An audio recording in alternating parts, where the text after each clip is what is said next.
if the reason your team isn't hitting its goals isn't about performance at all? What if it's about emotion? In this episode, we're uncovering why just 8% of teams consistently succeed and how the E3 leadership code flips the script on how we lead. If you manage people, I wouldn't skip this one. So today we're diving into something every leader feels, but very few can name. So why do most teams plateau? While the rare few break through and consistently hit their goals, we're talking about the 8%. And more importantly, how we can get there or how you can get there. Today, I'm joined by Kathy Eastwood, who is here to unpack the E3 leadership code, a new lens on leadership that's grounded in emotion, not just in education. So welcome back to our viewers and subscribers, this show where we dive into strategies, insights, and innovations that drive sales success. I'm Maria White, CEO of Enablement Dojo and co-founder of Good Morning Enablement. Today, as mentioned, we're joined by Kathy Eastwood. Hi, Kathy. Hi. CEO and founder of E equals Y. I'll say that again, E equals Y. So Kathy is an accomplished executive with over 25 years of progressive experience in driving success through strategic business planning, and also as well, operational efficiency and employee engagement in large corporations as well as small. I actually worked with Kathy in HPE many moons ago, and now she has a very small privately owned business, and she has also held leadership roles in human resources, operations, finance, sales, software as a service, and services. This is huge. Customer success, project management, marketing, and engineering. So you can see that she's got a plethora of business acumen and experience as we go on this journey. So we're very excited that you're here, Kathy. And remember, please like and subscribe. And if you want to join the conversation, please comment and we will get back to you. So welcome, Kathy. We're thrilled to have you here. Thanks, Maria. So excited to be here and be part of this kickoff and the Good Morning Enablement programs that you've put together. Thank you so much. Now, listen, let's start with this. I'm also very interested in the deep dive. So what inspired you, Kathy? You know, a successful corporate career there. What inspired you to start E equals Y? Yeah, it's interesting. Over the 25 plus years in my career, I really started to see some patterns over and over again. And what it came down to is leaders had the best intentions, but they were still missing the mark, right? They weren't delivering on the result. And it's not because they weren't smart. It's not because they're not capable, but really it came down to that they didn't know how to connect, align, and move people.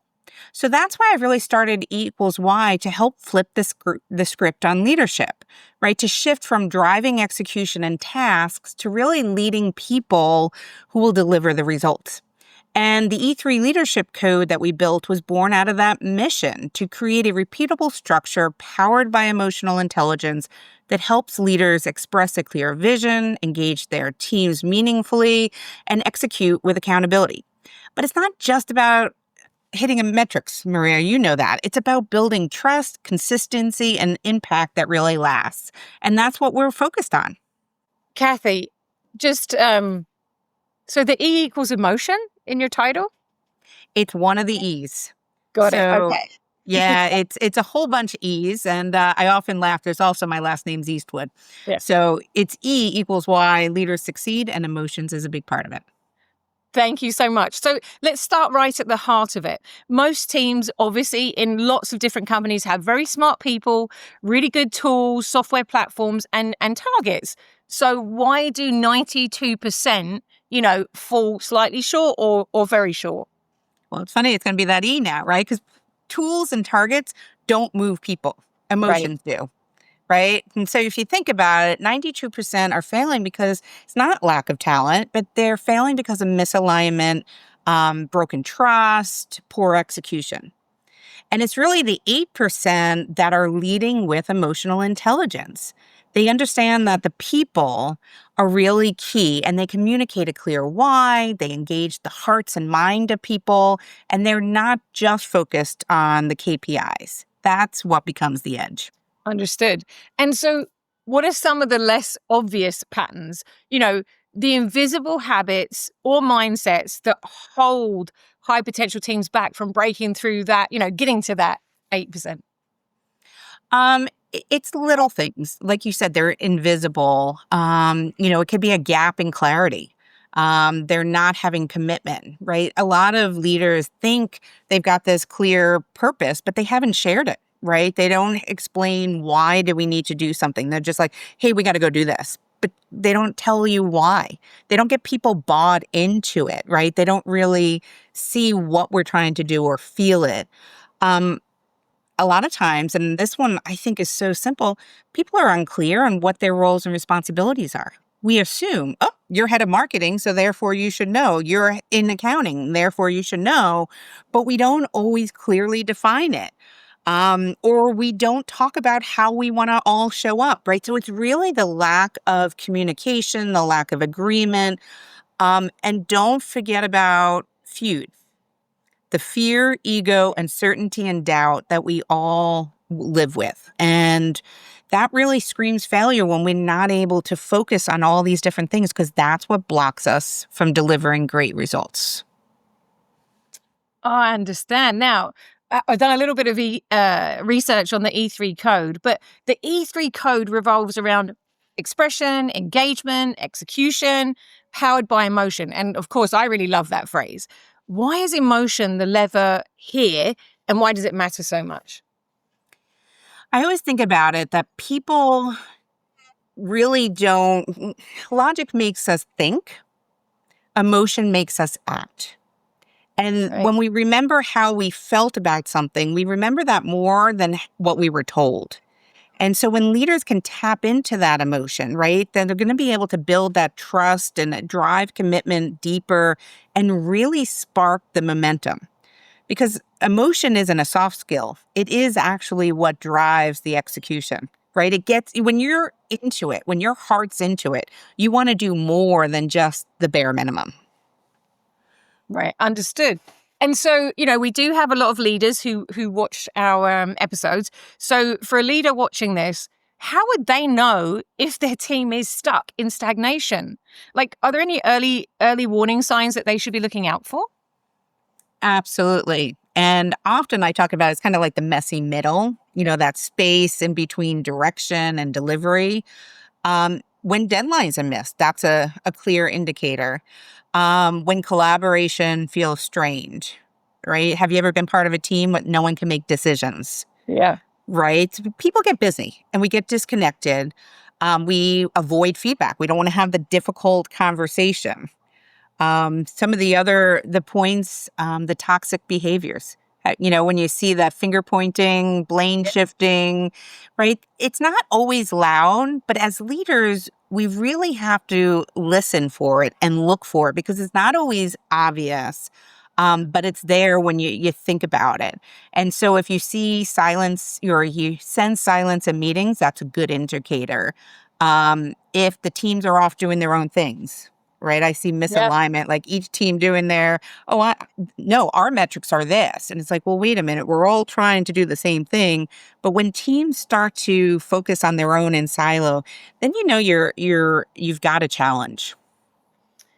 Okay, let's just kind of double into that. So challenging the old model for a second. What shifts when a leader stops managing for performance and actually starts leading their people?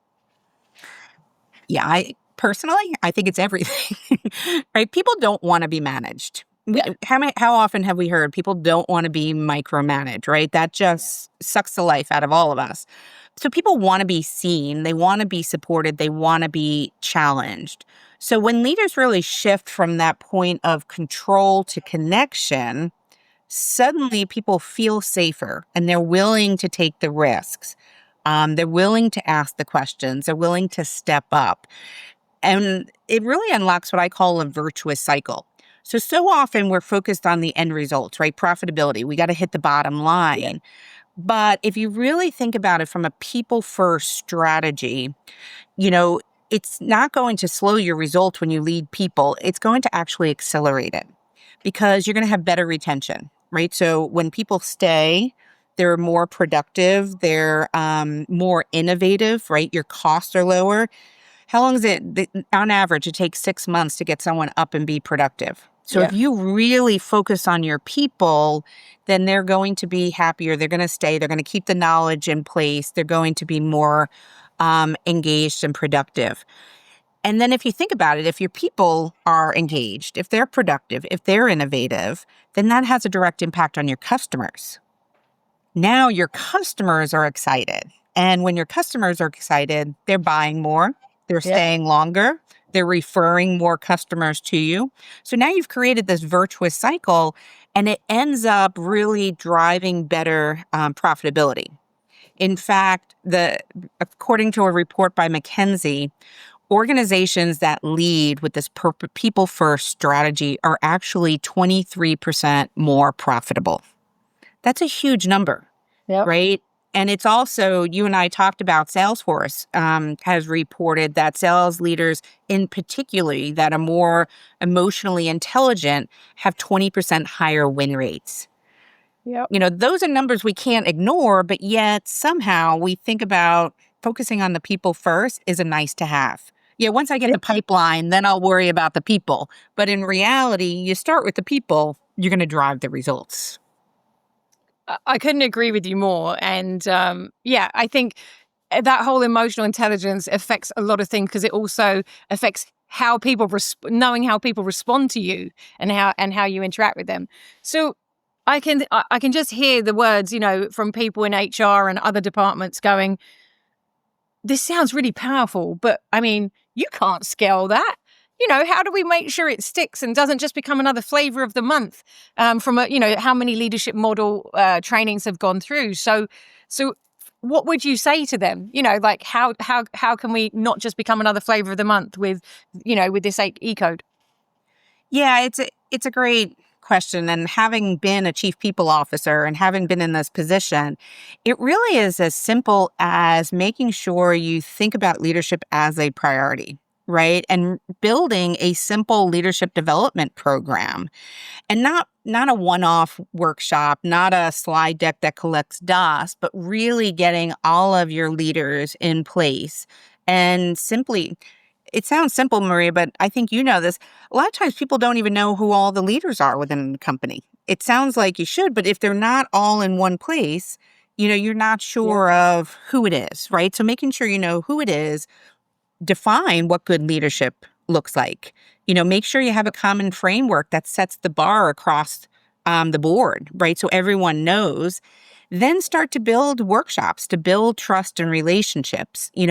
Add in training that teaches the skills that will move the needle. But I would say the most important thing is the continuous connection and practice and coaching around those leadership skills. Something as simple as having a meeting once a month and bringing in experts to help elevate leadership, right? That's so powerful because we all get caught up in the day-to-day chaos that sometimes just being pulled back and being reminded of what is good leadership looks like and how do we interact can make a world of difference. And that's how you make it scalable. Because once you got everyone working together, right, then that's going to move things forward and it starts to build that momentum. And it's not that hard then.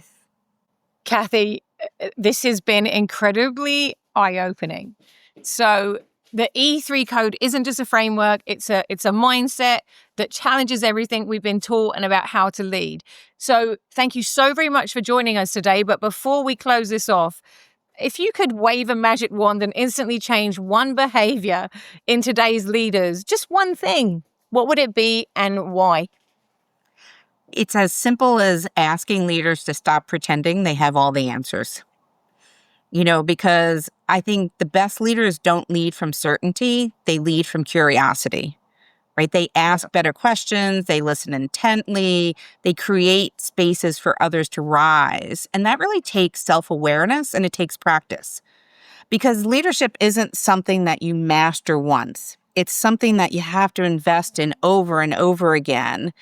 And the best readers are constantly challenging themselves, learning from others, investing and making sure that they work with others because they know they can't do alone. Because leadership isn't about being the hero. right? It's about building a team of heroes.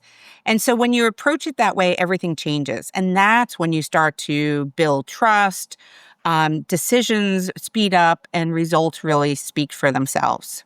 And so that's why, with the E3 Leadership Code, it really is a simple reminder of all the things that you need to do as a leader. You need to express the end vision, make sure you've engaged everyone around you and they're bought in, that you're delivering results, but most importantly, that you're leading with your heart, you're showing up authentically, you're having empathy, and you're connecting to the hearts of others to help them succeed and drive change. That's fantastic. Kathy, thank you so much for joining us today. So, everyone, the takeaway here is great teams aren't managed, they're moved. And if you want to lead like the 8%, the E3 code is your starting point. I'll put the details into the description so you can reach out to Kathy's organization directly. We hope you enjoyed this. And please subscribe and share. But most importantly, send this to a leader who you think needs it the most. Thank you and have a great day. Thanks so much, Maria.